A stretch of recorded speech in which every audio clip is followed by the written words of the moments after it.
Coming up on River City Presents, we'll be discussing the primary 2022 election results and some city-county issues in McCracken County with Eddie Jones, McCracken County Commissioner. Stay with us.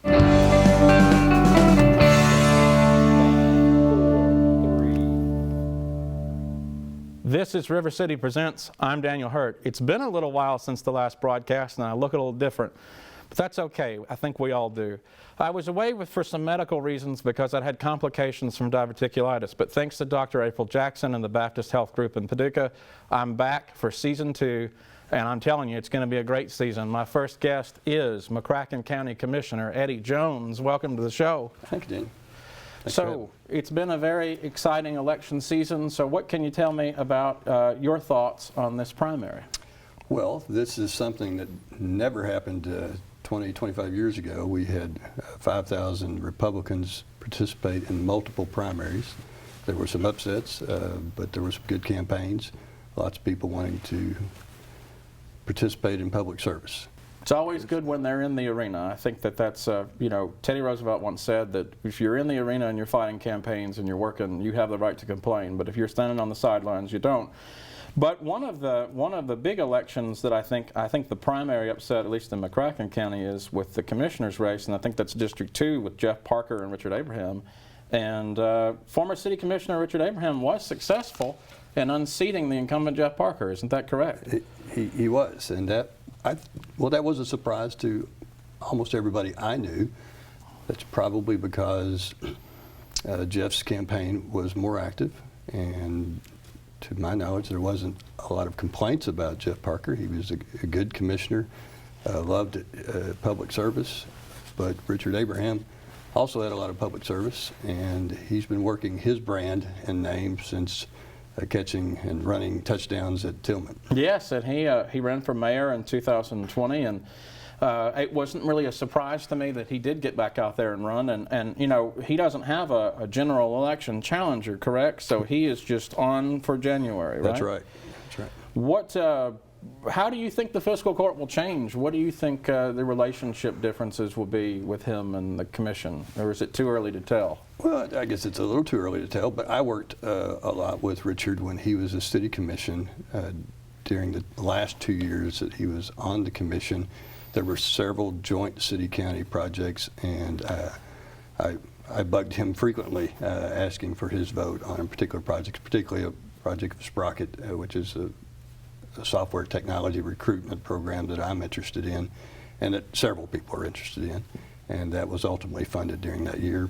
We also began the discussion of the Sports Tourism Commission, in that the county separated from the joint city-county tourism commission and decided to go our own way. We did that mostly with the consent of the city and with a general plan, and Richard was part of helping form that plan, so it was a...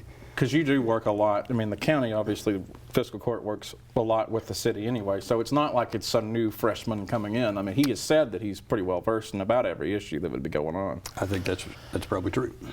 What about the county judge's race? I know it got a little tight between Judge Clymer and Matt Moore. What do you think caused the election to be so tight? Because I know that during the campaign trail, as an observer, there had been a laundry list of reasons why he and yourself and other members of the fiscal court argued that they should be reelected. So why do you think that was such a tight race between the two of them? Well, number one, Matt ran a good campaign, and but the people chose the judge by a pretty wide margin, 55 to 45. Obviously, this fiscal court had to deal with some true financial problems. The month that we were elected 4 years ago, the county had had $773,000 in the bank. And when you think about a business that doesn't budget, seem like a lot. It's not. That's enough to fund payroll for about 10 days. So it's pretty devastating. Yeah, something had to be done, and we saw the financial iceberg, and we've avoided it. But you know, there are winners and losers in that scenario, and nobody likes it when government has to raise revenue, but nobody likes it when they have to lay off deputies either. Tough choices, as they say. Right. But ultimately, things that you felt like you needed to do for the good of the community, right? It was truly gut-wrenching and hard calls, and not some, Government's never easy, though. Yeah, there I am, my first time in public service, and man, really, they had to be broke. Yeah, it's always fun when you're spending money. But I know, he's got a Democratic challenger in the fall, and Gary Vanderboe. I mean, so he's got another election in the fall. So I guess we'll see how that turns out. But I'm sure he's probably, after a strong primary, feeling pretty good, I would say. I think it's going to be a good year to be a Republican in McCracken County and in Kentucky. And I'll tell you, it's pretty good because of that. At the same time, I think that the Republican primaries are pretty wild, because I know across the region, Marshall County had a judge executives primary, and that one, Kevin Spraggs unseated the incumbent Kevin Neal, and that's sort of a big deal. Big primaries going on, so what do you make of that? So I remember I got involved in Republican politics back in 1994 with Ed Whitfield, and there was kind of this unwritten rule that once the Republican parties actually won an office, it was do not challenge them in primary. That's an unwise thing to do from a party perspective. Now that it's become such the dominant party, we are seeing primaries, Republican primaries, like we used to see Democrat primaries. Yes, and then they're just decided in the primaries, because there is no general election candidate. So Kevin Spraggs is actually going straight on to serve in January. It's exactly the opposite the way it was when I was growing up. It's just realignment taking place, it seems like, in politics, which as a Democrat, it's pretty sad. But at the same time, hey, it's about who serves the community and who does a good job, ultimately. That's how I feel, anyway. I agree with you, and I'm sorry about your luck. Oh, no. Hey, it happens. Hey, I got friends that are on both sides of the aisle, obviously, too. So, and then Garrett Gruber in Livingston County held on to his seat against Michael Williams, who was pretty popular. I think a lot of folks thought that was going to be an upset, because his family, Mr. Williams' wife is the county court clerk, and his father was a sheriff, and I think that family name probably thought it could stack up pretty well against a young county judge, but he was out working for it. He held his own. I drive to Livingston County because of my profession as an attorney, and I saw lots of yard signs, lots of activity in that little community.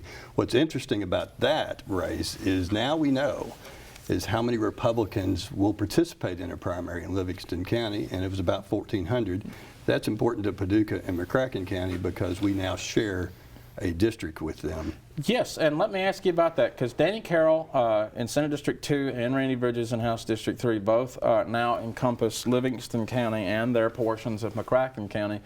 Would you say that that's probably going to change the way that they govern when it comes to fighting for stuff in the legislature and working with city and county governments? Well, I'd say it has less impact on the state Senate seat, because Danny's always had rural counties that he is associated with. Carlisle, yeah. And really, when you look at, well, there's 65,000 people in McCracken County, we only had 5,000 voters participate in the Republican primaries. So there's a real small number, and I think, 3,500 in Marshall County. Yeah. So Marshall County has almost as much say in voting-wise as does McCracken County. It will probably matter more in the 3rd district seat, because now that seat will have 2 fiscal courts that will be paying attention to what happens in Frankfort. So it'll be more of a, let's go listen to what all the county fiscal court has to say, which is good for you, because obviously they'll have to come and sit at the table a little more. Well, I hope so. County government is completely different than city government. Cities are truly, they're a volunteer organization. They can decide not to be a city. We don't want them to do that, but Lone Oak, for example, used to be a city, and they've decided not to. Counties, they can't not be a county, and there are 15 statutes that require counties to do certain things, like run a jail, various other things that we can't walk away with, and those obligations come from Frankfort. Yes, and along with the jail, which is something I'm going to get to in just a second, because one of the things that also happened is the district judges race in McCracken for the 2nd district for the district judge race.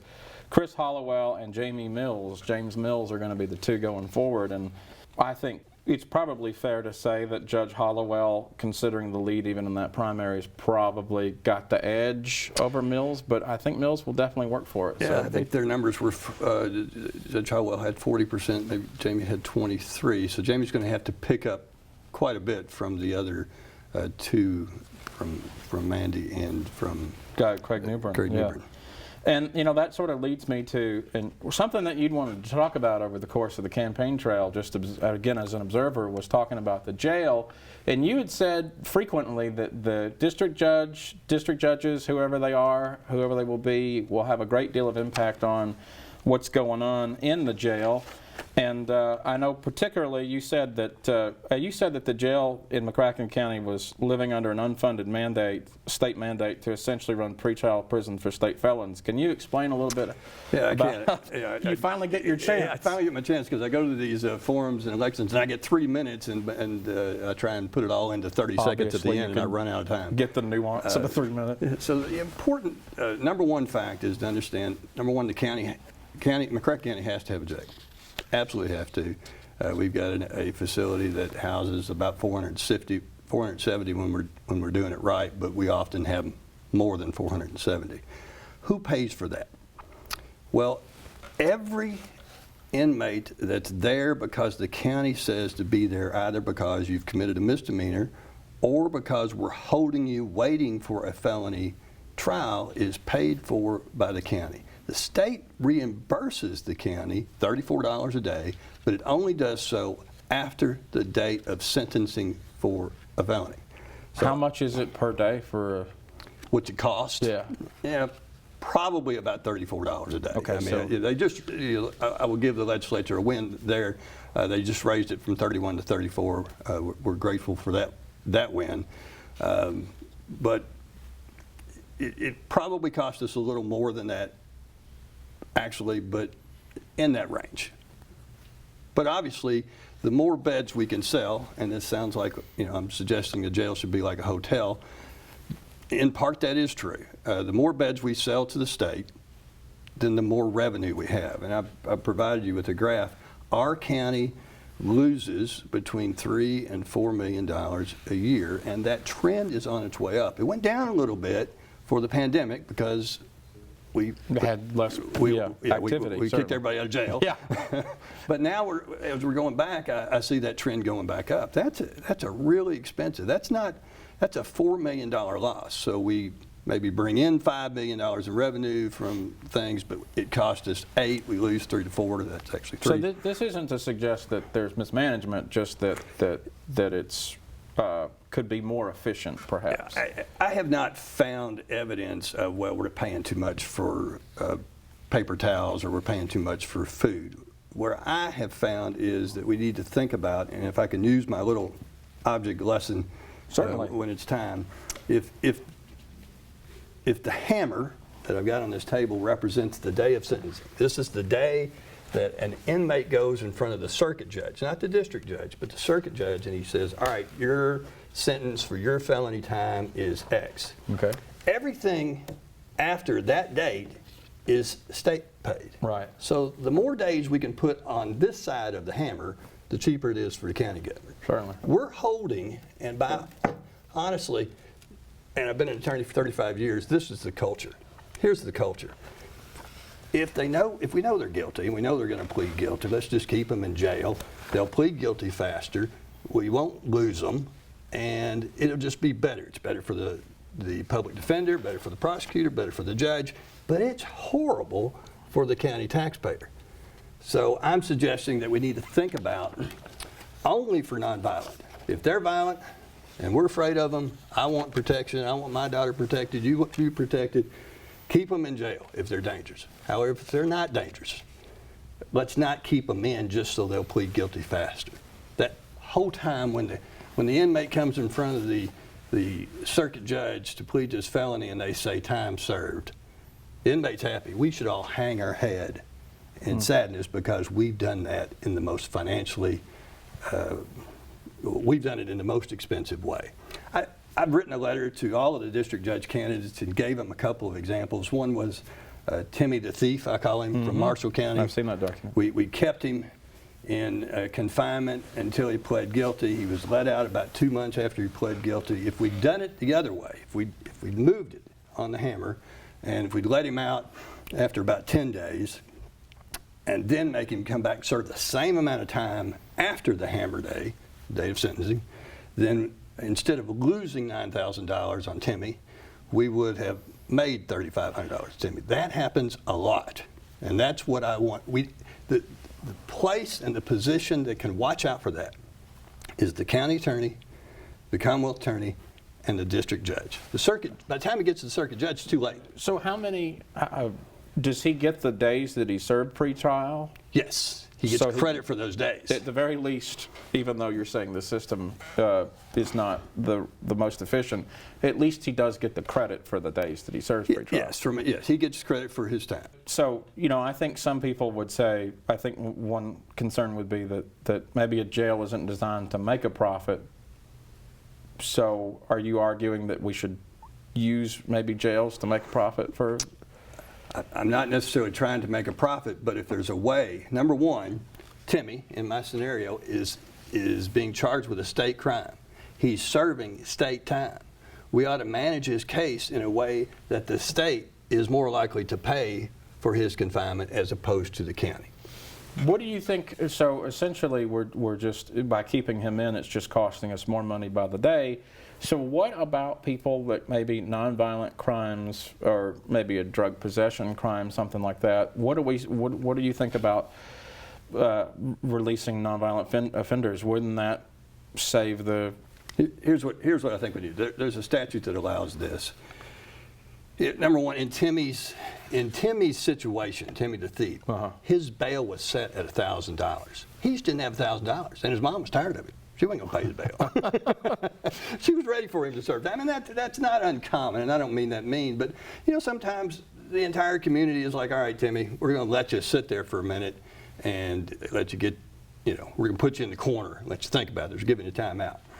So, but the mere fact that his bond is only $1,000, that tells me that we're not afraid of him, or his bond would be higher. So there's a statute that allows a judge to give a $100 bail credit for every day of pretrial confinement. So my suggestion would be to the district judges, so Chris, Jamie, here's what my suggestion would be. Whichever one of you Hope you're listening, yeah. And I've talked to Todd Jones about this, and he's been super, and we've got a new county attorney. They're all engaging in this conversation. So I am hopeful. But if the bond is $1,000, set a review date at 10 days, and make a decision. All right, Timmy, come back in here. You're not going to make bond, and then make a decision whether you want him to stay. At 2,000, do 20 days. At 3,000, do 30 days. I mean, obviously, if they're setting the bond at $1,000, they don't think he's a threat. But I mean, there is obviously that chance that he could get out and reoffend. Absolutely. Yeah, we can take that attitude of yes, but by keeping Timmy in jail, he won't steal anymore. And that's true. And that's costing us $13,000 so that he won't steal again. Yeah, I mean, when you multiply that, you know, times a couple of hundred, you know, that starts becoming a big expense. And I can tell you, this is a huge expense because Michael Meredith from Bowling Green, representative, proposed a bill last session that said, you know what, the state is going to start paying for all of our pretrial confinement. He thought that would cost statewide $25 million. It did not. When they did the study, they realized that's $89 million. So suddenly the state's like, well, guess what? His bill didn't pass. So the state doesn't want us to fix this because they don't want to have to pay the $89 million. But that tells us if there's 120 counties and it's costing $89 million a year, then it's not hard to imagine it's costing McCracken County about $2 million. But there are jails that do it really well, and I know that you went to Henderson, so I mean, Henderson County has a reputation of being run as one of the better jails in the state. So what are they doing that McCracken can learn about? Well, I can tell you what they did. It's not just how they run the jail. It was they had a district court judge named Charlie McCullen, and he was before that he was the county attorney. Then he became the district judge. So he was intimately familiar with the cost of the county and pretrial confinement, and he began the effort to change that and do exactly what I'm talking about. They also have this benefit. they're right across from Evansville, federal court in Evansville. They sell a lot of beds to the United States government, and they pay a little more than $34. So they have like a a day. contract? Yeah, they have a contract. We have that too. We just don't have as many federal inmates to house. I can't tell you what that price is, but I think it's about $45 a day So for a federal inmate. Something that interests me though is, so back to Timmy, you know, if he gets this, if he's in jail, obviously he's going to lose his job and his income and you know, things like that. So what is something that we can do, or the community or the county can do, to help Timmy not become a repeat offender? What resources do we have that are outside the jail that can help him get back into you know, and that's a little bit outside my field. I don't come to this table and to this discussion from a, you know, trying to fix social norms. I'm purely looking at dollars here. How can we do this cheaper? Because I sit on the fiscal court, and I know this is costing us money. I agree with you that there are many scenarios where if you let them out, they can maintain their job. Now, if you look back into the case of Timmy, the truth is Timmy did serve his time, and Timmy has been charged again with theft. So there are reasons. Sounds like you didn't learn very much. That's right. And just, well, you know, all right, but again, do we have the state pay or the county pay? If I'm choosing, because I'm on the county fiscal court, I want to do it in a way that the state pays. Well, it makes sense that you would also just want to do it in the most efficient way possible for your county, because ultimately, you know, McCracken County taxpayers are expecting you to do your job and do it effectively. You know, and I think it used to be, you know, that when we started, we were like, well, we don't want to lose them. They might not come back to court. They'll complicate their lives, or we might not catch them again. The reality is, with life is now, I hate to say it this way, but let's say Timmy left and went out west and never stole in our county again, but he never served his time. Well, we wouldn't spend the $9,000 and he wouldn't steal in our county again. But I realize that you know, we still got to punish Timmy. But with the way warrants are now, Timmy's going to get arrested sometime. And we don't have the trouble of catching the Timmys of this world like we used to, because we now all drive cars, and they'll check eventually, or something will happen, and you know, you read about it all the time. They'll find them. So evading justice is just a little bit harder. It's a little harder to do. Science is there now. That's right. Yeah. So something else I want to talk to you about is the airport. So what's going on with the new terminal? So, yeah, we're under construction, new terminal. I feel our community potentially, probably, dropped what I call a $6 million touchdown pass. That's pretty terrible. I like $6 million. It's a complicated story. I'll try and do it as fast as we can. So we're building this terminal together with the federal government. The federal government says, here's $32 million for your terminal, but it costs 43. Come up with the extra money. The state gave us 5.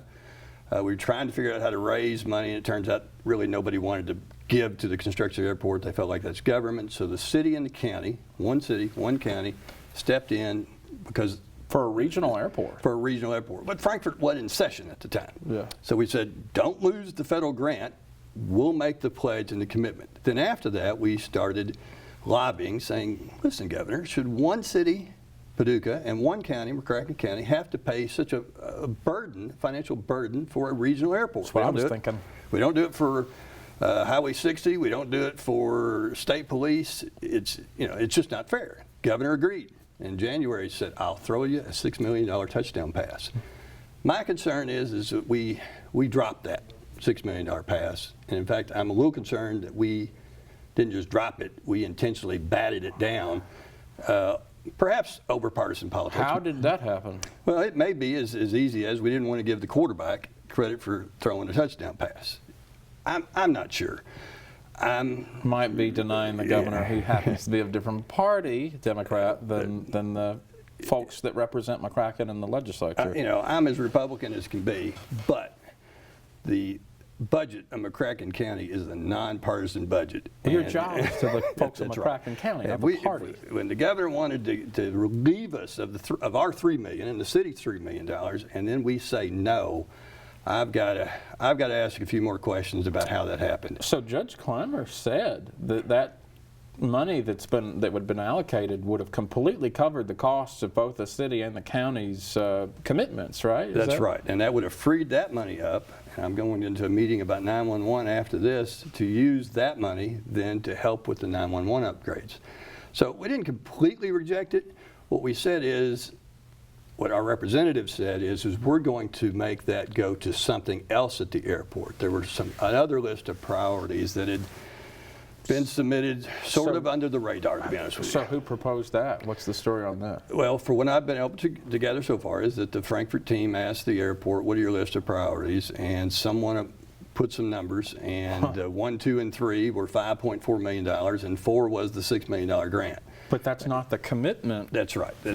So we're basically passing on $6 million that we could just easily take and solve a lot of financial problems. We had a touchdown pass we could have caught. My hope is if we talk about it, we'll get somebody to throw that $6 million touchdown pass again, and if the people hear this, they'll say, catch it. Well, certainly, I would hope that the governor would at least, he's focused on Western Kentucky a lot with the tornado and everything, and I think that this has been one of his projects. So my hope is that somewhere that there can be found this $6 million, that way that the county doesn't have to foot the bill.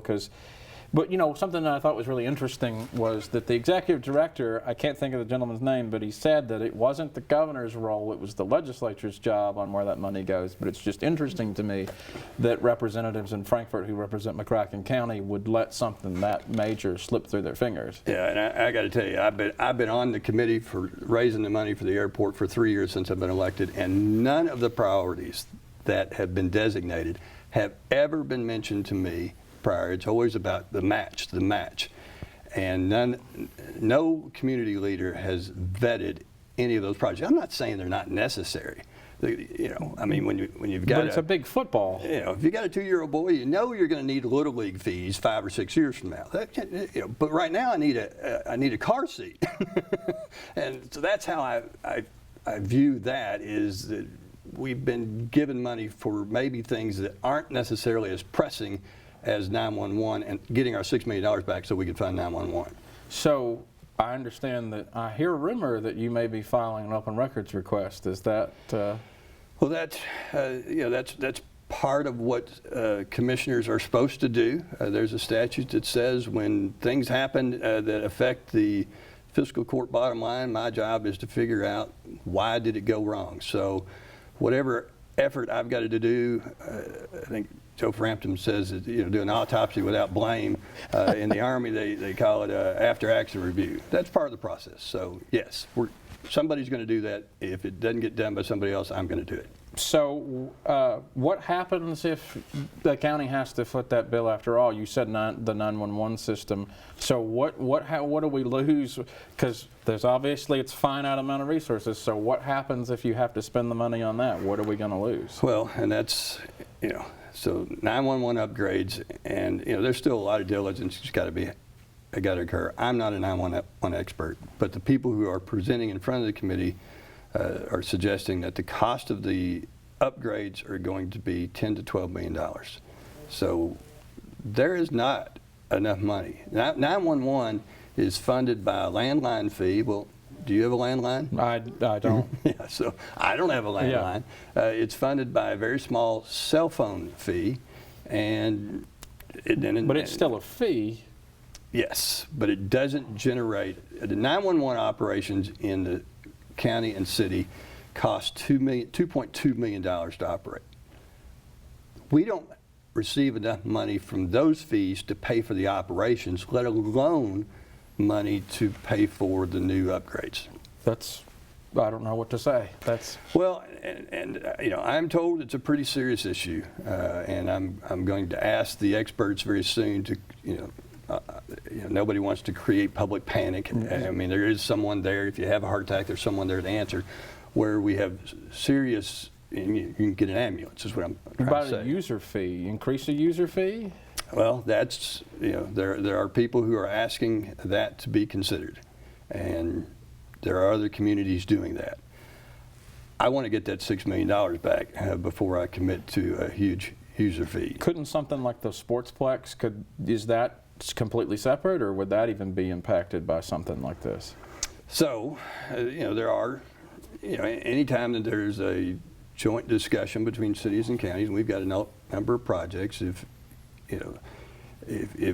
one project looks like it's moving slower, it's a chess game. They're all codependent, if you will. So everything ultimately is in discussion. Yeah, I can see a city commissioner say, if you're not moving fast enough on 911, then we're not going to move fast enough on your sportsplex. It's just disappointing to me because I know you, that you've been part of this process since the early days. I mean, the PACRO money, right? You had a role in that, correct? Well, the initial $80,000, I was on PACRO when we gave. There's a lot of people have worked on this airport, and I would point the Chamber of Commerce and the President of the Chamber of Commerce as number one, who have worked hard to get this matching grant. But yes, I was on PACRO, and I did make the motion for the first $80,000. I guess, I mean, if I'm editorializing, it just disappoints me that it just seems like it's so easy that you would just, the $6 million offered by the governor and the state, that you would just take that and be able to spend those other resources on something else. Yeah, I initially heard, well, we may not have it, and of course I understand that. They're trying to balance things, but when I find, no, we have it, but we're just not going to let you use it for that. Well, yeah, you described it as in a bucket. Yeah, to be honest with you, that was one of the most disappointing days in local government I've ever had. It was March 30th, 2022, when I found out that we were going to get money, but we couldn't use it for what we really needed. Well, one of the last things I want to talk to you about is Carson Park. So I know that's been a project that everybody's been talking about, and I know during one of the Lower Town Arts Festival they talked about having coming down and taking a look at it because it's been renovated recently. So what's happened with that? Well, Carson Park, I guess 3 years ago when you drove by Carson Park, you saw 25 acres surrounded by a chain link fence, even had the barbed wire on it. Every time I drive to Lexington, I see those horse farms and think, why can't we have a horse farm fence? They're really nice. So Steve Irvin, who works for the county, I kept talking about it. He found a $13,000 grant, and we were able to replace that front section with a horse farm fence. So recently, Judge Clymer moved an initiative to do some improvements to Floral Hall, and those are nice. There's more we can do, and Carson Park is a real gem in our community. 25 acres, surrounded by the city, with horses. That's pretty cool. I mean, and the reason I bring this up is there's a very special place for me in Carson Park because when I was a student at WKCTC here at this institution, I was in the environmental club, and we used to do these Earth Day concerts. The college still does, but we had them at Robert Cherry Civic Center once, and we didn't really like it. Was fine, but we didn't like the space just didn't work. But Carson Park ended up being our favorite place, and we had it there many years. And I think one time it was being repainted by inmates right before we had it, and it's just, I've seen the new production, the new renovations and everything, and I really hope that, because it's an underused resource, I really hope that we can maybe do more with that. Yeah, we got the Kentucky Horse Park in Lexington, and then the Grant's Farm in St. Louis. Something in between. Carson Farm. Some place where you take your 3-year-old, your 4-year-old, and there's a petting zoo, or just something to do that is more interactive with more people. And it's in a residential area, so it's walking distance from from apartments and from the neighborhoods. So I mean, it really is a community park. Yeah. Certainly. Farmers Market has started opening there on Wednesday. I would love to see the city move Farmers Market even on Saturday to Carson, what I think we should call Carson Farms. Or even music too. I'm a big music person, so I'd love to have concerts. Yeah, of course, we were, I was there for Touchdowns and Tunes, and I received a number of complaints about the volume of that. I think music works in Carson Park, but we've learned a lot, and we're listening. We've learned a lot about the volume of music. Well, Commissioner, we're about out of time, but I really appreciate you coming on, and I'd love for you to come back anytime you want to talk about things going on in the county. I mean, I'm under the impression that if it's good for the county, you're for it, and it's not too terribly, and you're not too terribly partisan. So that's, in my opinion, that's the kind of county commission person that I want to interview, because they're going to get straight down to business. So I thank you for coming on, and I hope you enjoyed the show, and we'd love to have you back. Thank you. All right. That was my guest, Eddie Jones, County Commissioner, McCracken County. We would love to see you back. Thank you very much.